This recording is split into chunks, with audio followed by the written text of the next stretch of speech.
আমাদের লক্ষ্য কেবল একটি রাজনৈতিক উদ্যোগ গ্রহণ নয়, বরং একটি উন্নয়ন ও উৎপাদনমুখী তথা জনবান্ধব সরকার ব্যবস্থার প্রয়াস, যেখানে তরুণরা কেবল ভোটার নয়, বরং আগামী নীতি নির্ধারক, চিন্তাশীল অংশীদার ও ন্যায়ভিত্তিক রাষ্ট্র কাঠামোর নির্মাতা।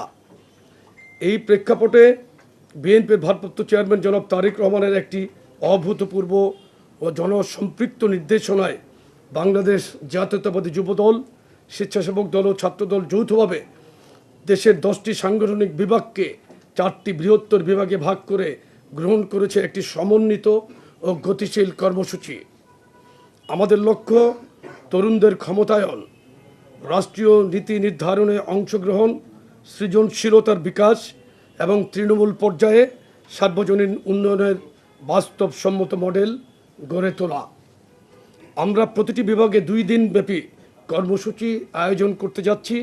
প্রথম দিন একটি সেমিনার অনুষ্ঠিত হবে, যার শিরোনাম তারুণ্যের ভবিষ্যৎ ভাবনা, ভবিষ্যৎ বাংলাদেশ। এই সেমিনারে রাজনৈতিক পরিচয়ের ঊর্ধ্বে উঠে গণতন্ত্রকামী সমাজের নানা শ্রেণী পেশার তরুণ প্রতিনিধি, শিক্ষার্থী, উদীয়মান চিন্তাবিদ, তরুণ বক্তা ও উদ্যোক্তারা অংশ নেবেন। আলোচনায় উঠে আসবে কর্মসংস্থান, শিক্ষা, স্বাস্থ্য, কৃষি, পরিবেশ নগরায়ন, প্রযুক্তি ও রাজনৈতিক অধিকার এবং তারুণ্যের ক্ষমতায়নে একটি আধুনিক, মানবিক ও নিরাপদ বাংলাদেশ নির্মাণ।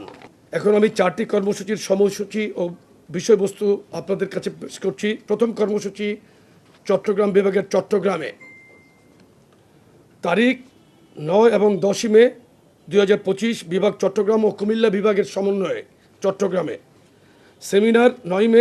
সেমিনারের মূল প্রতিপাদ্য কর্মসংস্থান ও বহুমাত্রিক শিল্পায়ন নিয়ে তারুণ্যের ভাবনা। সমাবেশ 10 মে, তারুণ্যের রাজনৈতিক অধিকার প্রতিষ্ঠার সমাবেশ। দ্বিতীয় কর্মসূচি খুলনা ও বরিশাল বিভাগের সমন্বয়ে খুলনাতে, ভেন্যু খুলনাতে, তারিখ 16 এবং 17 মে। সেমিনার 16 মে। সেমিনারের মূল প্রতিপাদ্য শিক্ষা, স্বাস্থ্য ও মৌলিক অধিকার নিয়ে তারুণ্যের ভাবনা। পরের দিন 17 মে সমাবেশ, তারুণ্যের রাজনৈতিক অধিকার প্রতিষ্ঠার সমাবেশ। তৃতীয় কর্মসূচি ভেন্যু বগুড়াতে হবে। রাজশাহী বিভাগ এবং রংপুর বিভাগের সমন্বয়ে এটা বগুড়াতে হবে। 23 এবং 24 তারিখে আমাদের কর্মসূচি। প্রথম কর্মসূচি সেমিনার 23 মে। সেমিনারের মূল প্রতিপাদ্য কৃষি উন্নয়ন, পরিবেশ রক্ষা ও নাগরিক সমস্যা নিয়ে তারুণ্যের ভাবনা। পরের দিন সমাবেশ 24 মে, তারুণ্যের রাজনৈতিক অধিকার প্রতিষ্ঠার সমাবেশ। চতুর্থ কর্মসূচি, সর্বশেষ কর্মসূচি ঢাকাতে ঢাকা বিভাগ, ফরিদপুর বিভাগ, সিলেট এবং ময়মনসিংহ বিভাগের সমন্বয়ে ঢাকাতে কর্মসূচিটি অনুষ্ঠিত হবে, তারিখ 27 এবং 28 মে। সেমিনার 27 মে। সেমিনারের মূল প্রতিপাদ্য তারুণ্যের রাজনৈতিক ভাবনা ও অর্থনৈতিক মুক্তি। এবং বরাবরের মতো সমাবেশ 28 মে, তারুণ্যের রাজনৈতিক অধিকার প্রতিষ্ঠার সমাবেশ।